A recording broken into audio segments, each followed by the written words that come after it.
I have two very special guests with me today, and these two are very near and dear to the National Police Association. You know, we believe so much in uh, police officer and first responder mental health, and we're also big fans of dogs in general, and especially therapy dogs. So C W Lemoine and Luna Bell, therapy dog extraordinaire, welcome to the show. Thanks for having us. We're happy to be here. So CW, we'll talk about how Luna Bell came to be your partner, but first I want to talk about, because you really led a life of service and continue to do so. Tell folks about your military career and then how you came to law enforcement. So, I mean, my military career was started as a kind of I call it the make them tell you no story, because I was always told that, you don't have the vision to be a fighter pilot. You don't have the grades. You don't have, you're not an astronaut. And I kept going, and I flew the F-16 down at Homestead. And then I was trying to go back home. So I went to the Navy Reserve, flew the F-18. And while I was flying the F-18, I had been a Krav Maga instructor. And so I was trying to find a way to give back. And one day I called the sheriff's office and said, "Hey, I had done seminars in the past. Would that be something you're interested in?" And they said, "Well, if you want to volunteer, you have to be a reserve deputy." And I said, "Well, I don't know anything about that. Let me just try it out." And I went to the Reserve Academy, which in Louisiana, it's a full academy just at night. It's the same amount of hours and everything. And I loved it. I thought it was, it's fun. I'd always been into law enforcement and enjoyed lights and sirens and, doing all the cool stuff that cops do. And so that was 2014, and now it's been 10 years. I flew the T-38 after that, and continued doing law enforcement and this as a reserve deputy, and then finished the field training program, became a road certified patrol deputy, and I've loved it ever since. What surprised you the most when you got into the academy and then on into field training about law enforcement? Were there some myths that you really thought about cops that got dispelled? Well, I mean, before you do it, you always see what's on TV and what's in the news. And, you kind of think it's going to be this run and gun. Everything is, handled in 42 minutes, because that's what a normal TV show is. And it's always going to work out. Right. And so I think by doing it, you see some of the limitations that we have. It's not always a happy ending, unfortunately. You're not always going to solve the crime, and it may take a while to get the resolution you want. And a lot of things on patrol, sometimes there's just no closure. You'll do a case, you'll hand it off to the detectives, and then you'll never hear what happens after that. So I think you have to learn to compartmentalize it and do the best you can with what you have at that time, and then just hope the process after that works out really well. You know, CW, you came into law enforcement at a time where the vilification of law enforcement was really, really beginning in 2014, and of course, we saw protests after the death of Michael Brown, who tried to kill a cop in Ferguson, Missouri, and then all the way forward to 2020 and the death of George Floyd, where the entire profession was blamed, and we saw cities burning and all of that. Talk about that from your perspective as a reserve, as somebody who really chose to stay involved. Yeah, and I've got a little bit different of a perspective, because I have a huge social media following. I've got a YouTube channel with over 400,000 subscribers. I've written books, and it wasn't fair. You see the comments in YouTube and stuff, and you always see it's a very myopic view that a lot of people get about law enforcement, where they think that it's perfect 2020 hindsight vision every time something happens, and then they jump to conclusions, and that becomes the narrative, even if it's wrong. Like the hands up, don't shoot thing, and all these narratives that turned out to not be correct.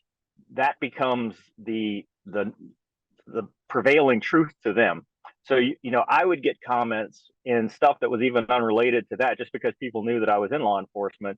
That the standard, ACOB, cops are bad and stuff like that. And what I saw, having gone through it and gone through the field training and stuff, is the people that I work with are all trying to do the best they can. They're using the tools that they have available, and they want to help people. This vilification is just not right, because for the most part, now granted, there are bad cops, and those cops should be rooted out. There's no question about that. If they're bad, they make us all look bad, and not I don't know a single cop that says, "Hey, we should protect those that are doing the bad thing," because we have public trust. But from a day-to-day perspective, they become your brothers and sisters out there, and you see that they're just trying to get through their day, to help people, to go home to their families, and to make sure that each other that they protect each other. So I just I have seen that. And one funny example, I went and did a video with the Harrison County Sheriff's Office, and I had these trolls that were following me around saying that I was with the Harris County Sheriff's Office. They're like, "You work for the Harris County Sheriff's Office, and they're corrupt." And it's like, well, first of all, I don't know what you're talking about, but second, I've never worked for any of these agencies. But it's just these people that are it's so obsessive, and there's no conversation. There's no, it's binary for them. It's zeros and ones. It's either we need to defund the police, or you're a bootlicker, if you will, is what they call us. And that's not the case. I think more training, more education, more community policing, which is something we'll talk about with Luna. I think that is what bridges that gap, because really we're just trying to keep our community safe and try to help others. Yeah, I mean, and you're right, keyboard warriors, right, make all of our lives a little more miserable. How did you come to really embrace social media? Well, you started as an author, and then you developed this incredible following. Talk about the progression of that. By accident. So, it's one of those things that I wrote books, and I self-published. So I was a self-published author, and I had a little bit of a following. And then one day, my friend, Gonky is his call sign, he said, "Hey man, you need to try YouTube to try to get more people to look at your books and stuff like that." And it really didn't go anywhere until I started telling my story. I started saying, "Well, look, I became a fighter pilot, and this is how." And I was just an average guy that just didn't take no for an answer, and that resonated with people. And then I started doing a little segment called Mover Ruins Movies, which is really awesome to do, because you make fun of how wrong movies get. And now that I do law enforcement, I've kind of dabbled in. I watch like The Rookie, right? You watch these shows and you're like, who did this? Who was your advisor for some of this stuff? Why are you both pointing guns at each other? You're the good. This is terrible. You're flagging each other.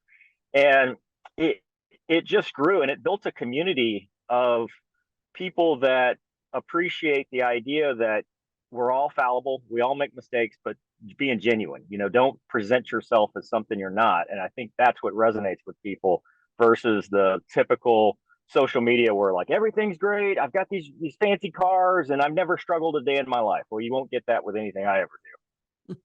So, CW, tell us how Luna Bell came into your life. Yeah, so Luna was a trash bag dog. She was found in a dumpster behind a gas station in Arkansas. Her entire litter had been dumped, and this rescue call at the time was called Cajun Tails Rescue. They were adopting huskies, and they grabbed her out of the dumpster, and they brought her down here. And I saw her on Pet Finder, and I said, "Well, I'll foster her and see how that works out." And I honestly, I had two older dogs. I didn't think it was going to work out, because they didn't seem to be getting along with her that well. Or it's not that they didn't get along, but they seemed sad, And I was like, I don't want them to feel bad in their older years.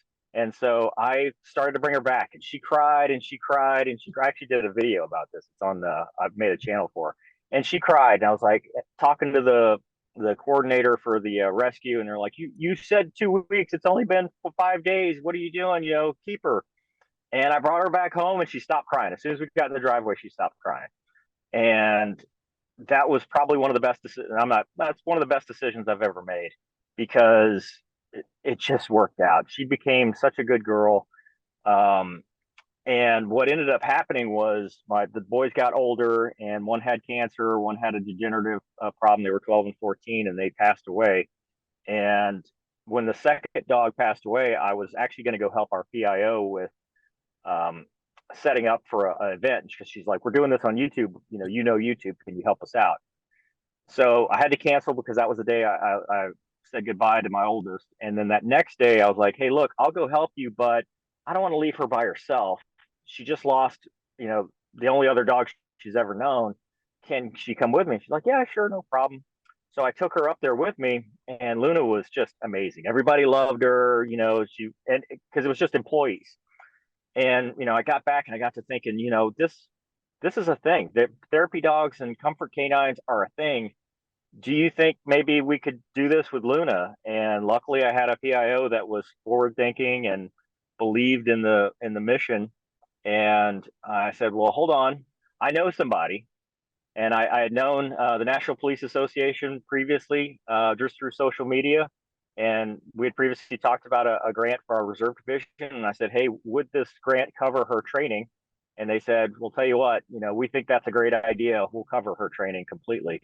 And so they covered her training. They also covered, see if I have it, Luna cards, which I think is the coolest thing there. I Um, love it.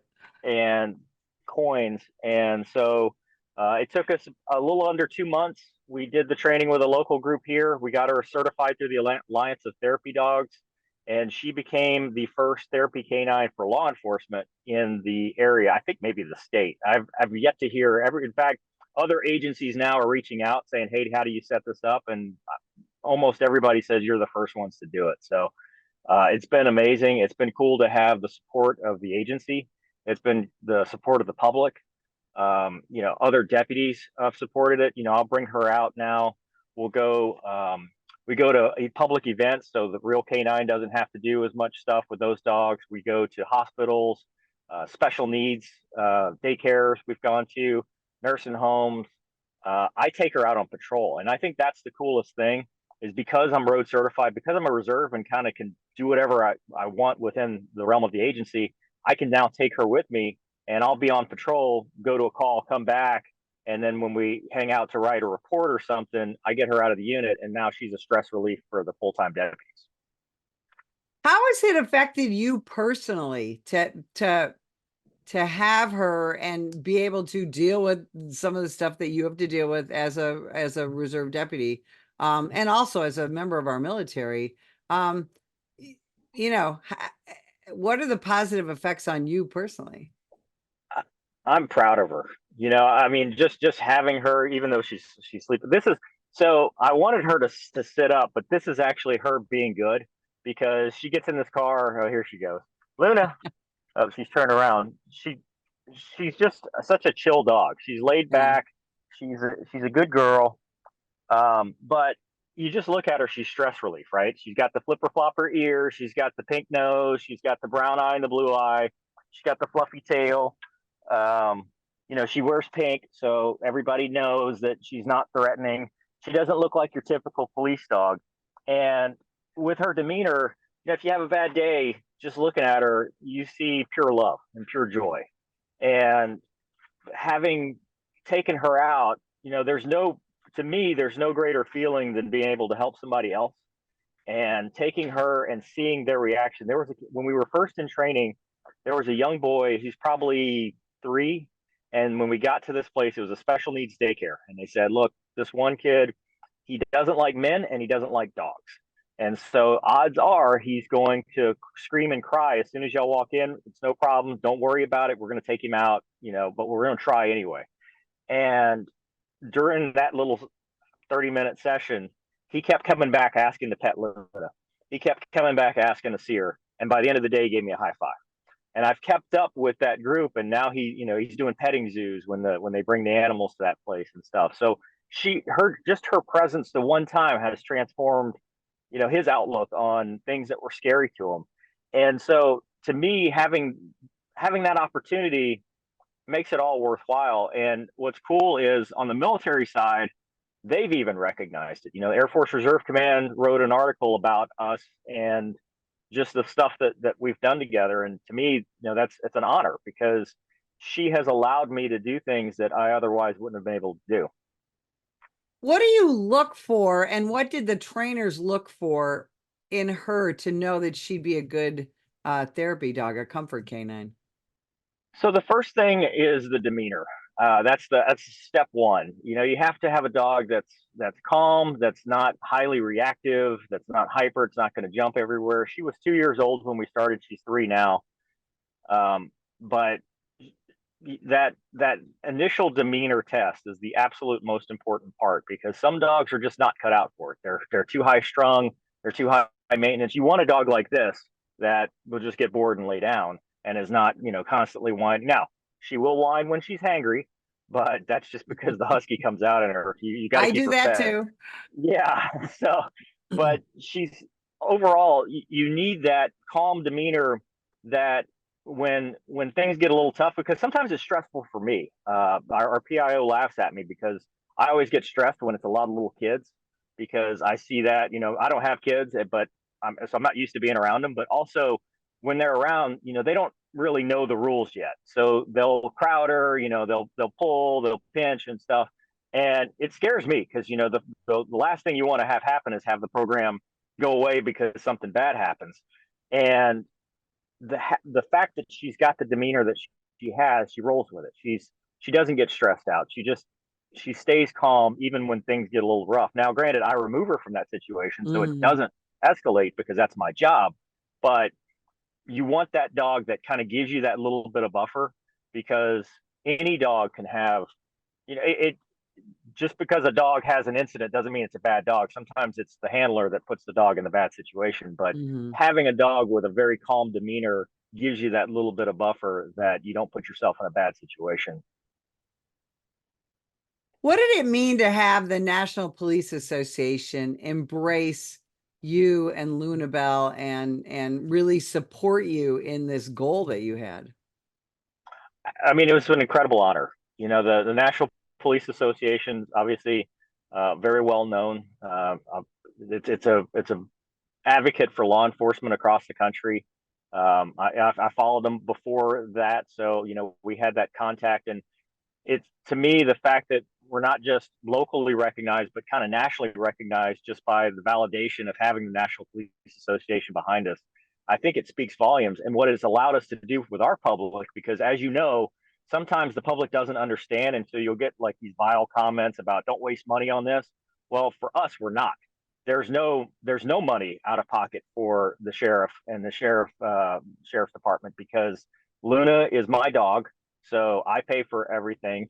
The National Police Association sponsored her training, sponsored her equipment, her vest, as part of that grant, and then uh, the unit that we drive is a reserve unit. It's a hand me down, you know. So there was no out of pocket cost to the taxpayer, and they've gotten such a leading edge product out of it that other agencies are now trying to emulate. So I think that because of that opportunity, it made it possible. Because otherwise, I don't think, you know, if you just said, "Hey, can we get $2,000 to go do this?" That's a very tough sell for something that not many people understand.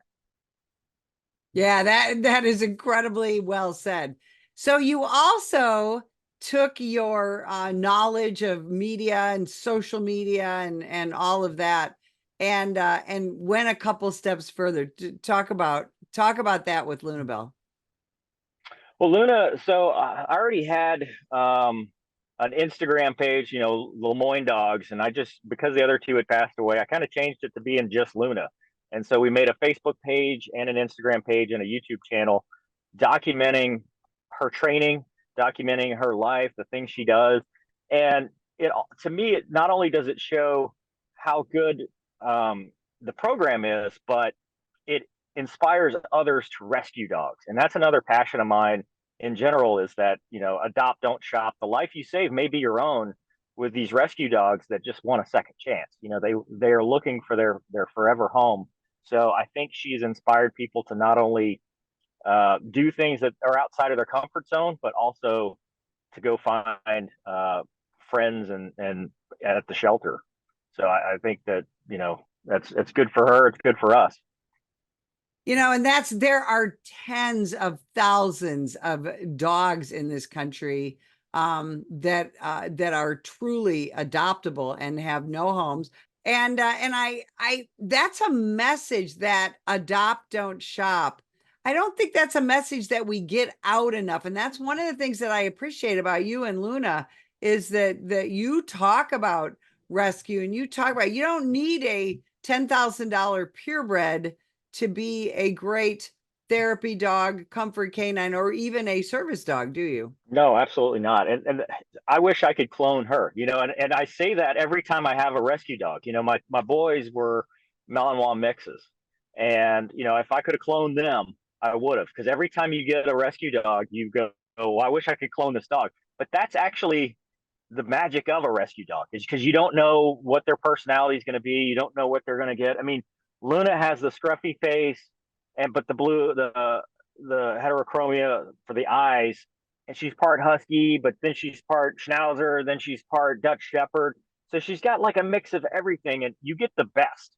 You get the best of all worlds. And I truly believe that they realize that you've saved them.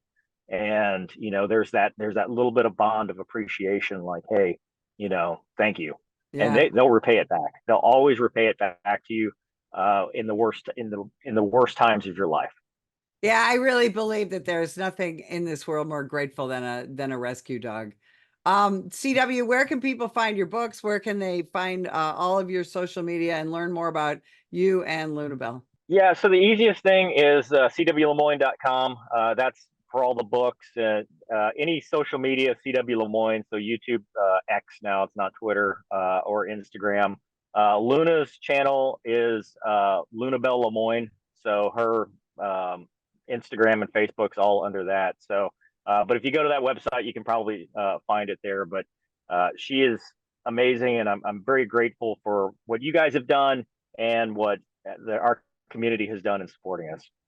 Well, thanks so much for sharing your story with our audience. And if you would like more information about the National Police Association, visit us at nationalpolice.org. Ma'am, put the gun down! Put the gun down! Last year, law enforcement officers were involved in hundreds of thousands of use of force incidents. A use of force incident is when an officer must use nonverbal tactics to gain control of a dangerous situation. Put the knife on the ground. In many cases, officers have no choice but to use force when a suspect doesn't comply with a lawful order. Use of force is always ugly. No one likes it, especially police officers. Together, we can help de-escalate these dangerous encounters. Help police officers by complying with their lawful orders. Don't attack, attempt to disarm, or flee from an officer. Use of force is an officer's last option.